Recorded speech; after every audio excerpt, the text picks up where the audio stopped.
माँ यहाँ पे? माँ, ये क्या?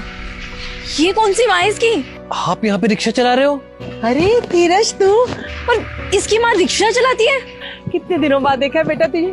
तू यहाँ कैसे और कैसा है? मैं तो अच्छा हूँ, पर माँ ये सब क्या है? आप रिक्शा क्यों चला रहे हो? अरे बेटा बस वो धीरज कौन है ये? अंकिता, ये मेरी मुंह बोली माँ है। माँ जी, ये आपकी बहू। अरे वाह कितनी सुंदर बहू अरे है। इनको बोलो ना मेरे को टच मत करे। अगर रिश्ता रखना है तो तुमसे रखें, मुझसे नहीं। मैं नहीं जानती इनको। अंकिता, वो मेरी माँ है और तुम उनसे ऐसे बदतमीजी से बात कैसे कर सकती हो? कोई बात नहीं बेटा, बहू है मेरी, मैं इसकी बातों को बुरा क्यों मानूंगी। देखो फिर मुझे बहू कह रही है। इनको चुप करवा लो वरना इनके लिए अच्छा नहीं होगा। अंकिता, तुम चुप हो जाओ। अगर मेरी माँ से कोई बदतमीजी से बात करे तो मैं ये बर्दाश्त नहीं कर अरे सकता। बेटा तुम लोग क्यों लड़ रहे हो आपस में? मुझे इसकी बात का बुरा नहीं लगा। बच्चे हो तुम लोग मेरे। माँ, आप ये सब छोड़िए, आप ये बताइए कि आप रिक्शा क्यों चला रहे हो? आपका तो अच्छा खासा काम था ना। और अंकल जी कहाँ पे हैं? बेटा तेरे अंकल अब नहीं रहे। क्या? ये कब हुआ? बस बेटा बिजनेस में लॉस हो गया।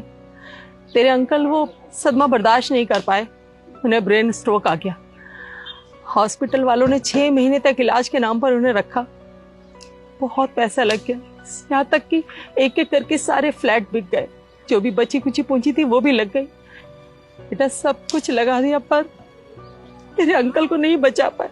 इतना सब कुछ हो गया और मुझे कुछ पता ही नहीं। आपने मुझे बताना भी जरूरी नहीं समझा।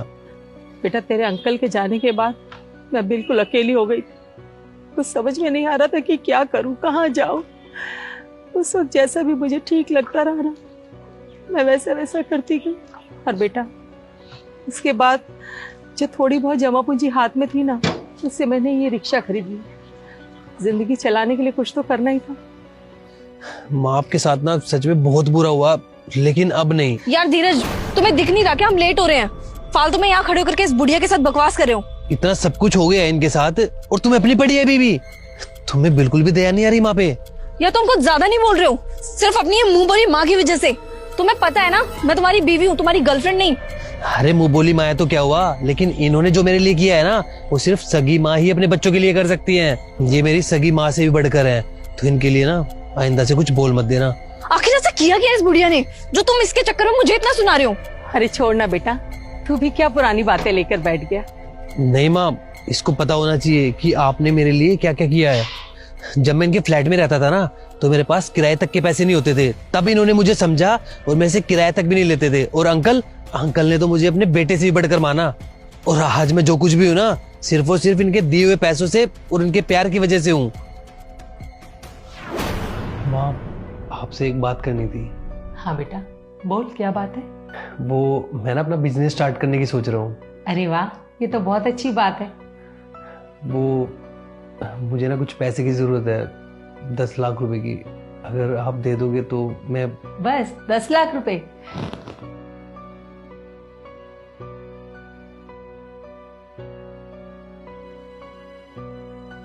ले बेटा ये 10 लाख है, और पैसों की जरूरत हो तो बता देना। आपने मेरे एक बार कहने पे मुझे 10 लाख रुपए दे दिए, पर आप टेंशन मत लो, मैं आपके पैसे जल्दी लौटा दूंगा। कैसी बातें कर रहे तू? एक बात बता, अगर तू मेरा सगा बेटा होता तो क्या मैं तुझसे पैसे वापस लेती? अरे तू मेरे सगे बेटे जैसा ही है। बेटा ये पैसे ले और जाकर अपना काम शुरू कर। तू कामयाब हो गया ना तो मैं समझ लूंगी कि मेरे पैसे वसूल हो गए। Thank you ma'am, thank you so much. सच कहूँ तो मैं इनका एहसान कभी चुका ही नहीं सकता।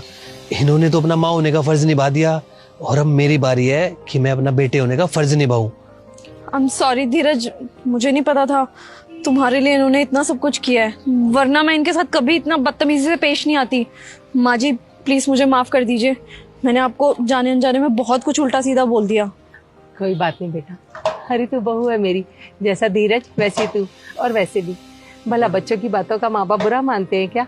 बेटा माँ बाप का तो फर्ज होता है ना कि अपने बच्चों की छोटी मोटी गलती को नजरअंदाज करे। माँ जो हुआ सो हुआ, लेकिन अब नहीं। प्लीज आप हमारे साथ हमारे घर पे रहिए।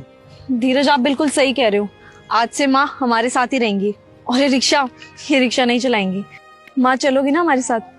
चलो ना माँ प्लीज।